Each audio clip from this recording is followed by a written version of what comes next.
Merci de nous rejoindre sur Canal 3 Bénin dans ce journal dont voici les titres. Au sommaire de ce 13h, le visage du tout premier gouvernement de Patrice Talon II. La nouvelle équipe était au complet ce matin au palais de la Marina pour le tout premier conseil des ministres. Moment de retrouvailles pour les anciens qui ont essentiellement conservé leur portefeuille rentrée solennelle pour les deux nouveaux ministres. Images et premières impressions de ces derniers dans ce 13h.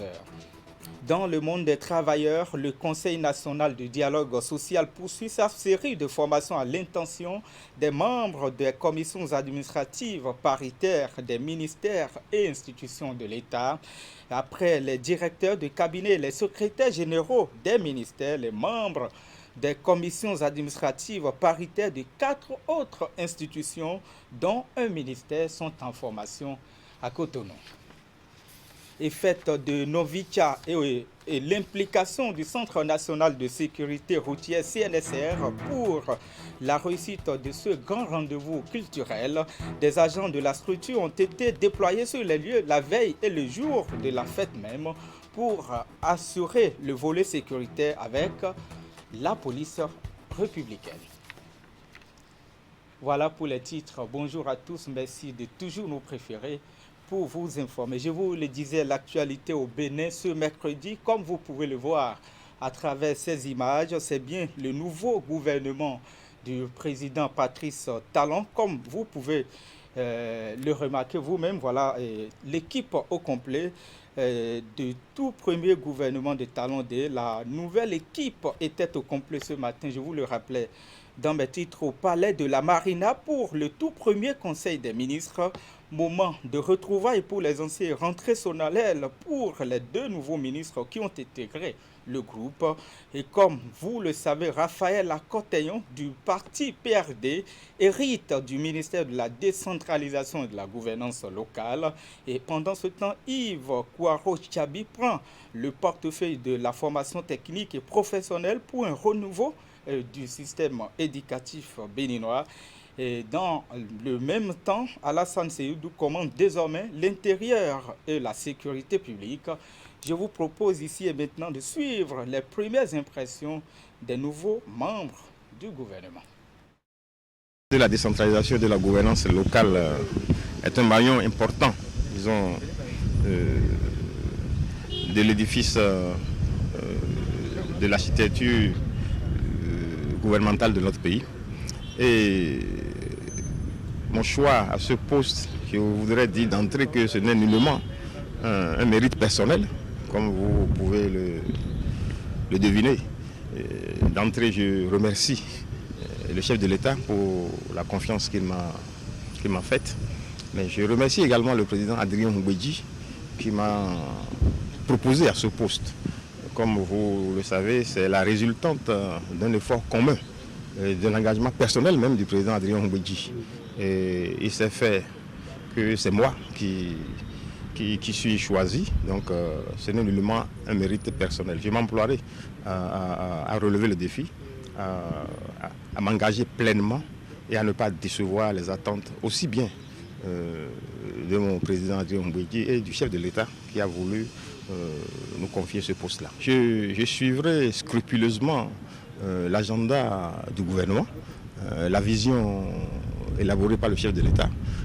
Ce n'est pas une activité partisane, c'est une mission républicaine.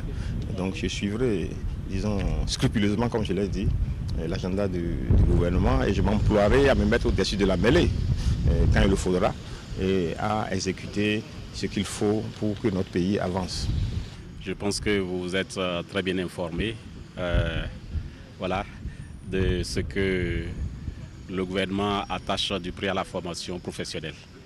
À l'investiture, le chef de l'État a donné les couleurs en promettant qu'il y aura une centaine de lycées techniques, agricoles et de centres de métiers et très bientôt.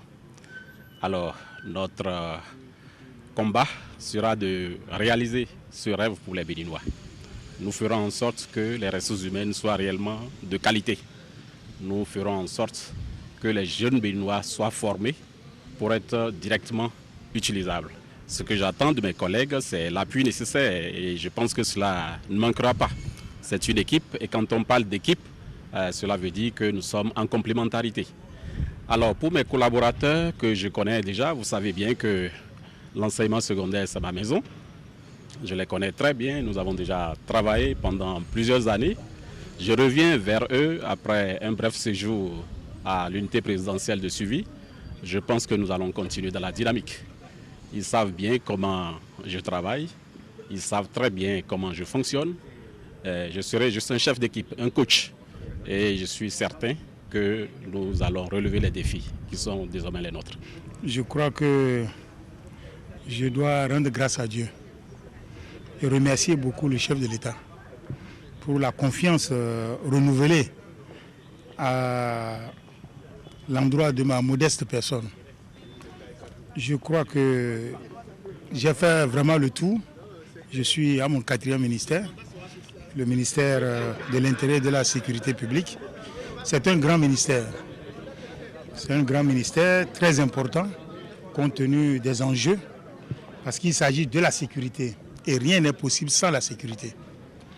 Je crois que je suis conscient de l'ampleur et de l'importance de la mission et je suis déterminé à donner le meilleur moi-même pour que les résultats attendus soient atteints. Oui, vous savez, je viens de quitter le ministère de la décentralisation et de la gouvernance locale. C'est un ministère qui travaille beaucoup avec le ministère de l'Intérieur et de la Sécurité publique. C'est peut-être pour cette raison-là que le chef de l'État a voulu me confier ce portefeuille-là. Donc j'ai conscience de tout ce qu'il y a, plus ou moins, comme enjeu au niveau de ce ministère-là.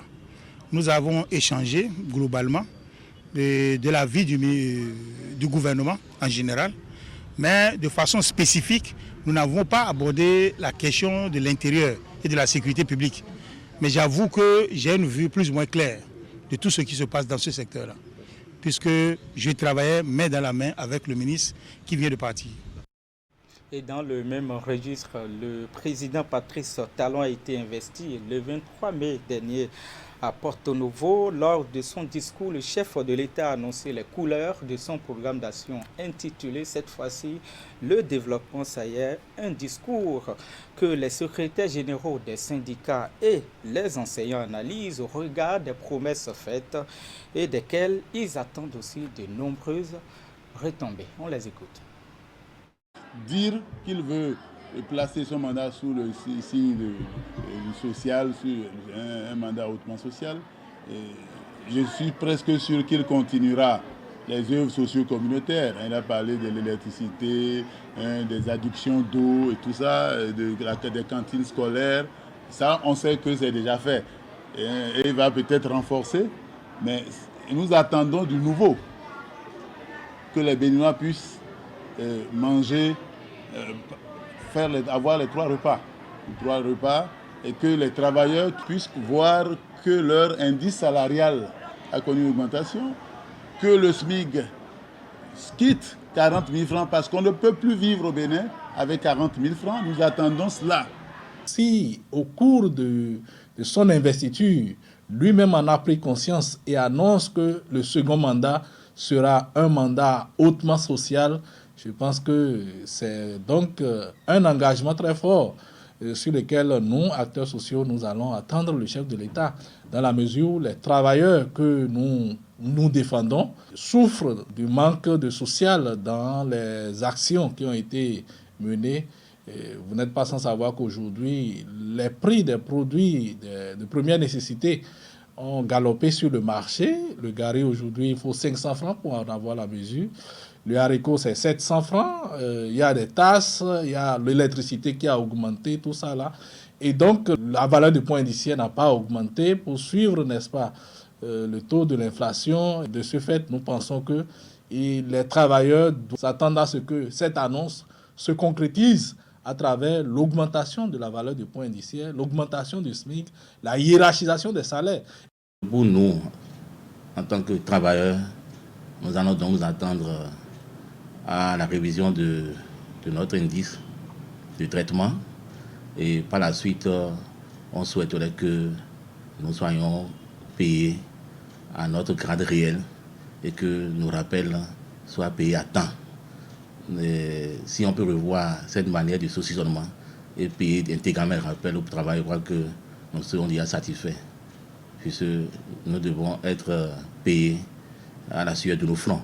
Donc on est lancé pour ça et nous sommes toujours prêts à accompagner le gouvernement pour que le Bénin soit réellement révélé comme le souhaite le chef de l'État. Aujourd'hui, le Fonds national de retraite est menacé d'un déficit criard parce que les actifs sont de plus en plus réduits et donc il faut travailler à relever ce seuil-là. Il faut également faire en sorte que le projet H prenne corps réellement parce que nous avons attendu, on a passé la phase d'expérimentation. C'est le lieu maintenant pour le gouvernement de faire en sorte que l'ensemble des couches sociales du Bénin ne soient plus fragilisées et que tout le monde ait accès. Et quand nous on parle de travailleurs, on ne parle pas seulement des salariés du secteur public ou du secteur privé. Nous parlons de tous ceux-là qui interviennent dans la production de richesses dans le pays et Dieu sait qu'à 80%, ils sont dans l'informel. Il faut également que ce mandat-là permette à l'informel, disons, de faire une transition vers des emplois plus décents et de faire en sorte que la protection sociale soit la chose la mieux partagée dans le pays. Et puis le chef de l'État, dans son discours d'investiture, a également insisté sur le système éducatif béninois et l'orientation qu'il faut désormais en donner. Il veut mettre un accent particulier sur la formation technique et professionnelle. Question que pensent les représentants des travailleurs de cette innovation annoncée. Voici les réponses. Et il y a également l'aspect éducatif qui a été abordé par le chef de l'État à travers la création des lycées d'enseignement technique et professionnel. Nous pensons que c'est une bonne chose dans la mesure où nous nous accordons tous sur le fait qu'aujourd'hui, les produits qui sortent de nos universités, de nos collèges, ne sont pas nécessairement ceux recherchés par le marché du travail. Et donc, nous apprécions à sa juste valeur le discours, les annonces du chef de l'État et nous souhaitons que cela se concrétise pour le bonheur de tout un chacun de nous. C'est une très bonne option de décider de prioriser l'enseignement technique, la construction d'écoles de métiers, c'est une bonne chose. Mais ça a été souvent dit par les chefs d'État, les pouvoirs précédents ont parlé de cela aussi, mais ils ne sont pas passés, ils n'ont pas concrétisé cela. Et nous voulons voir vraiment que le chef de l'État concrétise cela. On attend les centres d'école, on va le suivre. Hein. Il a dit certaines choses, on va le suivre. Les centres d'école jusqu'à 2023 qui seront créés. Et il faut faire les bons choix dans la création de ces écoles pour que nous, on est partant parce qu'on ne peut pas avoir des jeunes qui restent sous les bras des parents. Ils sont sortis de l'université, ils sont au chômage. Et il faut faire de telle sorte que nos enfants, nos jeunes qui vont sortir, soit la formation soit arrimée aux besoins, n'est-ce pas, de la société. Lorsqu'il met l'accent sur l'enseignement technique, vous comprenez aussi que l'engagement du Bénin de former pour le métier désormais devient un passage obligatoire. Et donc les chiffres qu'il a annoncés, avoir 50 lycées d'ici 2023, je crois que c'est important pour nous de noter ça et d'être regardant par rapport à ces rendez-vous-là. Au-delà de ça, je crois qu'il n'est pas possible de réaliser tout ça si le dialogue social ne reprend pas toute sa place. Parce que les sacrifices sont facilement consentis quand on comprend l'enjeu, quand on comprend pourquoi il faut se sacrifier. Et je crois que le chef de l'État a tout à gagner aujourd'hui à inscrire vraiment le dialogue social comme un repère essentiel pour ses actions. C'est une bonne décision dans la mesure où dans cette rubrique, il faut tenir compte des besoins réels de la nation. C'est dans ce sens que le chef de l'État a souhaité que ça soit du côté pratique, donc la formation technique, et pour essayer qu'il soit donc privilégié. C'est pour ça qu'on a accompagné pour laisser de côté les théories qui n'apportent pas grand-chose à notre État. Donc je crois que c'est une bonne décision et nous sommes en droit d'accompagner le chef de l'État dans ce sens.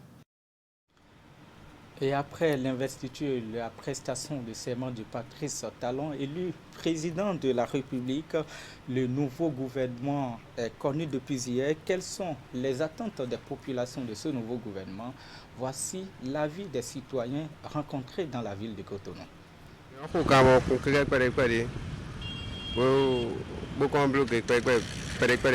Nous nous débrouillons pour conduire la moto afin de gagner notre pain. C'est ça, nous, notre travail. Maintenant, ce que nous attendons de ce gouvernement, que l'argent circule cette fois-ci. Après ça, nous voulons que tous les Béninois aient accès à l'eau potable et à l'électricité. L'emploi des jeunes. Nous voulons également qu'il accorde une place importante aux jeunes dans ce nouveau gouvernement. Les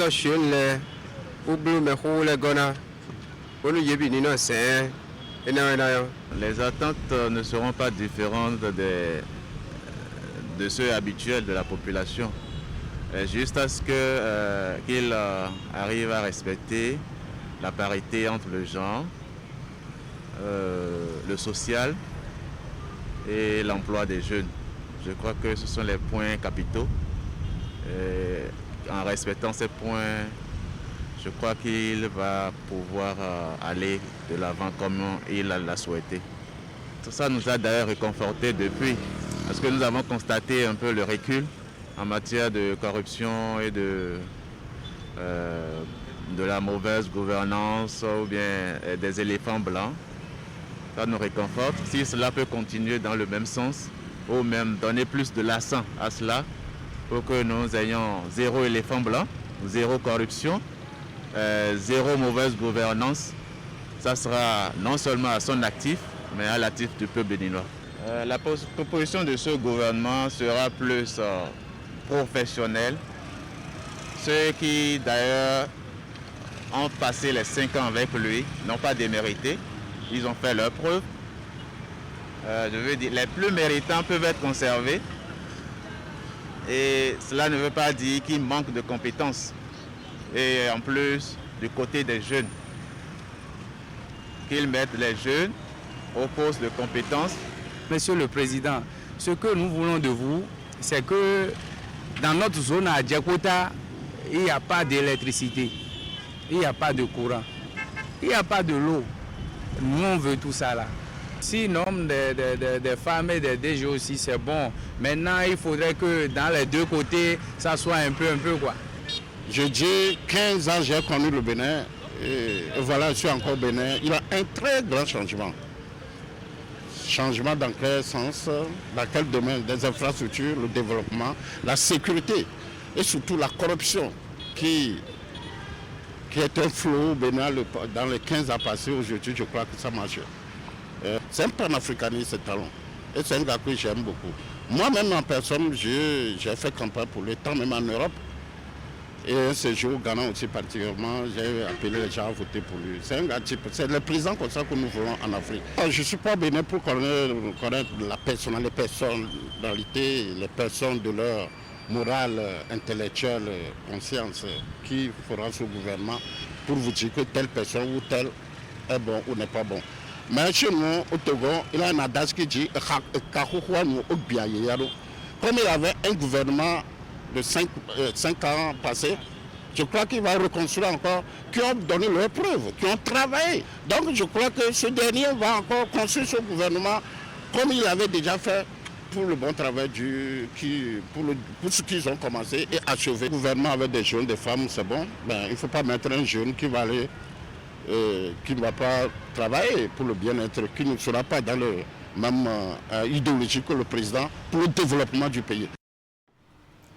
Et puis, autre chose, dans ce 13h, dans le monde des travailleurs, le Conseil national de dialogue social poursuit sa série de formations à l'intention des membres des commissions administratives paritaires et des ministères et autres institutions de la République après les ministères où les directeurs de cabinet et les secrétaires généraux.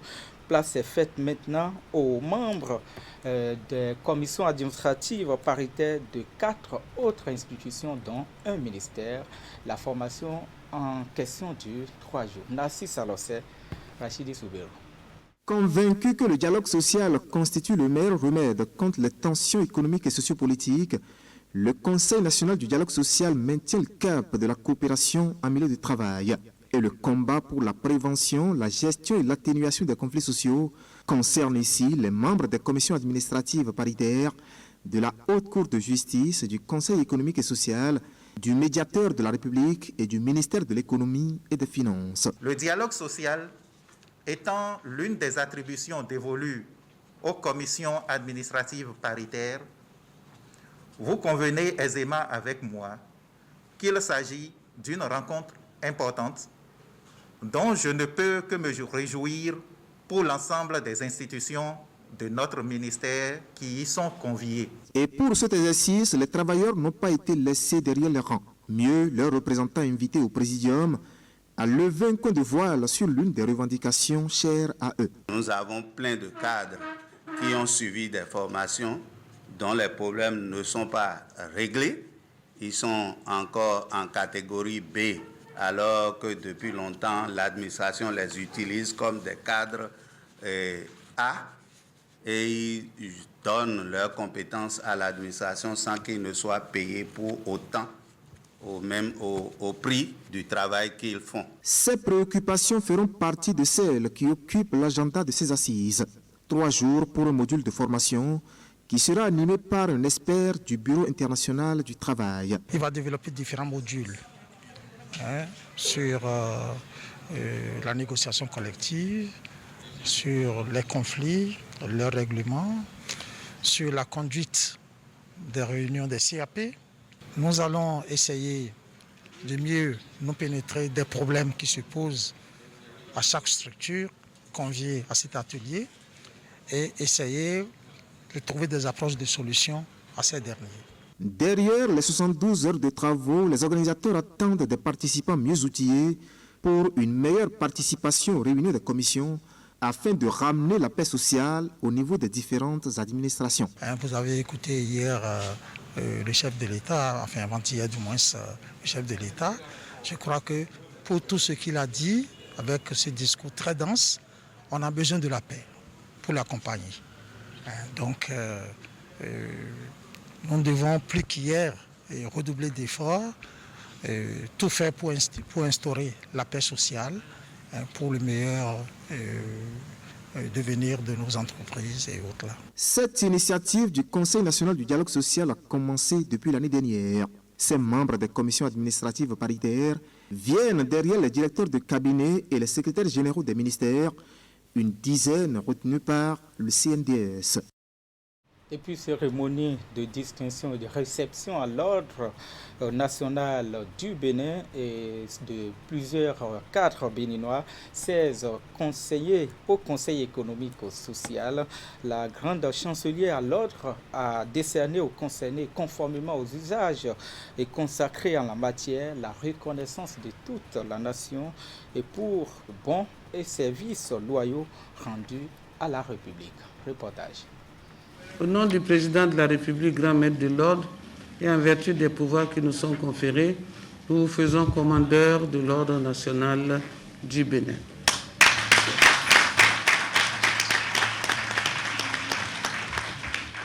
L'extrait solennel, témoignage de la reconnaissance de la nation adressée à certains de ses filles et fils, 16 personnalités au total, toutes membres du Conseil économique et social, reçus et promus dans différents grades de l'Ordre national du Bénin.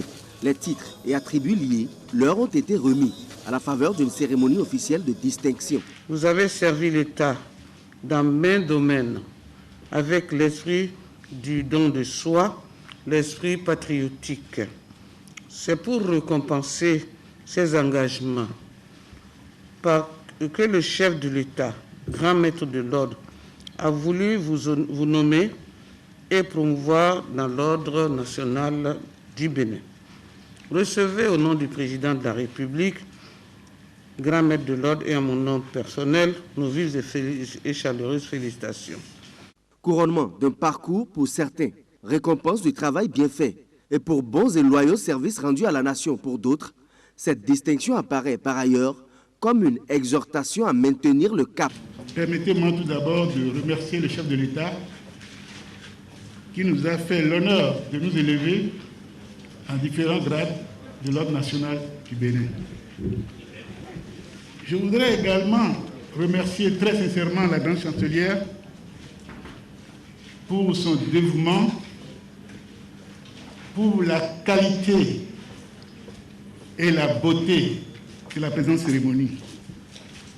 Beaucoup de joie, beaucoup de fierté, mais également un grand sentiment donc, de devoir accomplir encore davantage pour mériter cette distinction que la nation nous fait. Je dédie cette décoration au mouvement sportif béninois qui m'a élu pour siéger au Conseil économique et social 6e mandature, à ma famille et à toute la jeunesse béninoise, comme pour dire que le travail bien fait est toujours récompensé.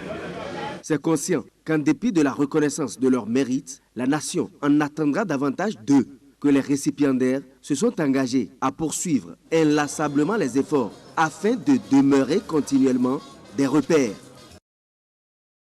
Et puis dans le cadre de la commémoration du centenaire de la fête de Novitia, il a été organisé une journée dédiée aux religions endogènes des Hloa et Kweda et assimilés de Grand Popo, une occasion pour mettre les projecteurs sur le patrimoine culturel et cultuel Hloa et Kweda de Grand Popo et assimilés. Je crois Messin et Florent Dehou nous en parlent. Position de richesse culturelle et cultuelle des Hloa Kweda et assimilés, la fête de Novitia pour cette édition 2021, à l'image des précédentes, aura été un espace de brassage et de fraternité. Et pour un centenaire, l'orchestration aura été variée et riche en tableaux artistiques et événements.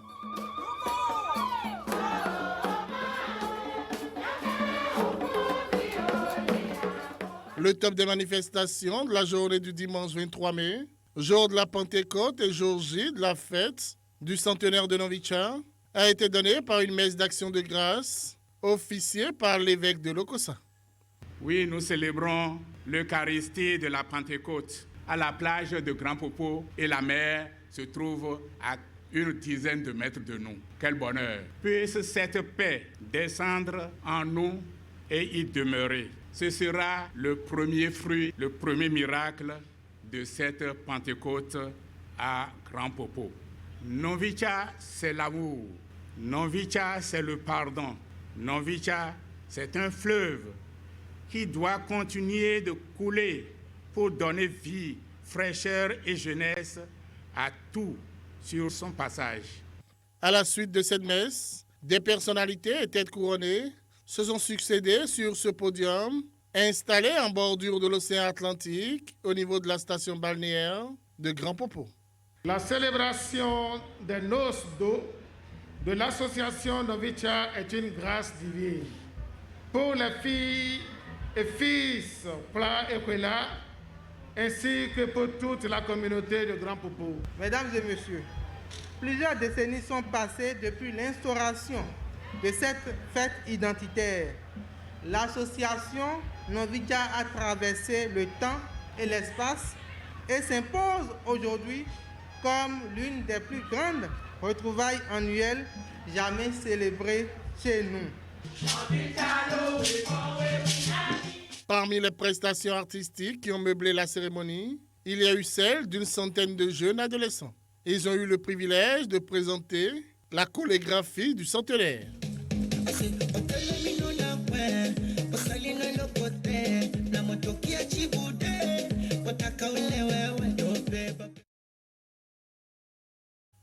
Ce centenaire est célébré sous le thème « Maintenant toujours la flamme allumée ». Une invite à la consolidation des liens de fraternité entre les peuples du Bénin.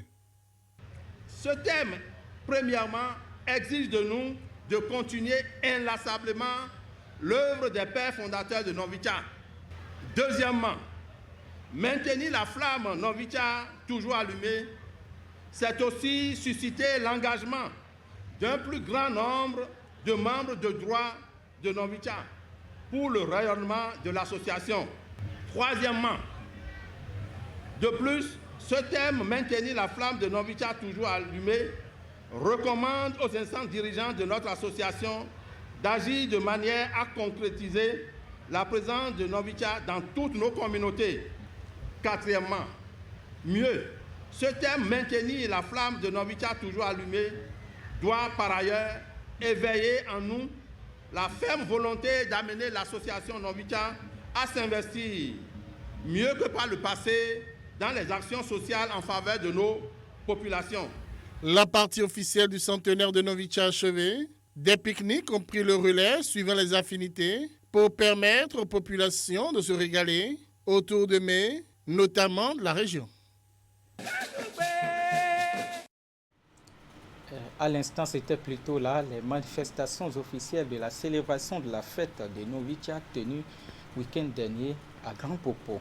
Et parmi les structures qui se sont associées au comité d'organisation du centenaire de la fête de Novicha et pour une parfaite réussite de la célébration, il y a eu le Centre national de sécurité routière, CNSR, une structure dont les agents ont été déployés sur les lieux la veille et le jour de l'événement même et qui ont joué leur partition en collaboration avec la police républicaine. Geoffroy Vincent.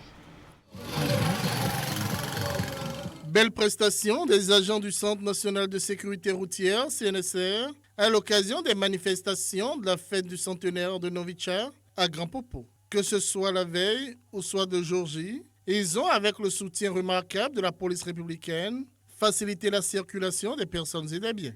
Pour des événements de si grande importance, nous devons être ici pour permettre la fluidité et éviter aussi les cas d'accident. Disposés à des endroits stratégiques et à des heures précises, les agents du CNSR ont, durant le week-end, mis leur expertise à la disposition des usagers de la route inter-État Cotonou-Lomé, surtout la portion Komei-Lakonji, afin d'éviter les accidents de circulation. On a fait d'abord la première phase qui consiste à regrouper les gens sur les parcs d'Ilakonji et ensuite de Grand Popo. On a sensibilisé les conducteurs de véhicules qu'on a vus là pour leur parler du respect du code de la route et qui va ensemble avec le respect des mesures sanitaires de la période pandémique que nous sommes en train de traverser. Et là, comment ils doivent respecter les mesures telles que le port de cache-nez et éviter les surcharges. Donc on a fini cette étape-là. On est arrivé aujourd'hui. Donc on suppose qu'il y aura une grande affluence. Et par conséquent, nous devons tout faire pour éviter les accidents de la circulation et permettre une bonne fluidité dans la circulation. Il y a un dispositif sécuritaire qui a été mis sur place avec nos amis de la police républicaine. La mission principale du CNSR est de sensibiliser et de veiller à la bonne circulation des usagers de la route depuis le piéton jusqu'aux conducteurs d'engins de tout genre.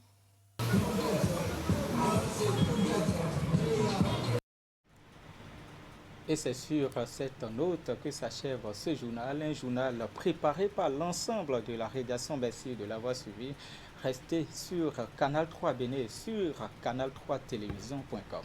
À bientôt.